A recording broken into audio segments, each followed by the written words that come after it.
کریم صلی اللہ علیہ وآلہ وسلم نے فرمایا، جس شخص کا روزہ رکھنے کا ارادہ ہو تو وہ کسی نہ کسی چیز کے ساتھ سحری کیا کرے۔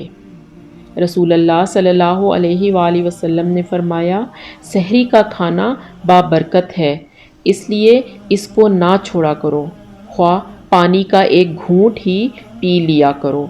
بے شک اللہ تعالیٰ اور فرشتے سحری کھانے والوں پر رحمت کرتے ہیں، یعنی اللہ تعالیٰ رحمت بھیجتا ہے اور فرشتے رحمت کے نزول کی دعا کرتے ہیں۔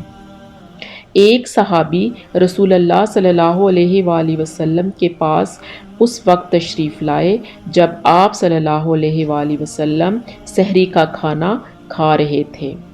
آپ صلی اللہ علیہ وآلہ وسلم نے فرمایا، یہ برکت والا کھانا ہے جو اللہ تعالیٰ نے تمہیں عطا کیا ہے، بس اس کو نہ چھوڑو۔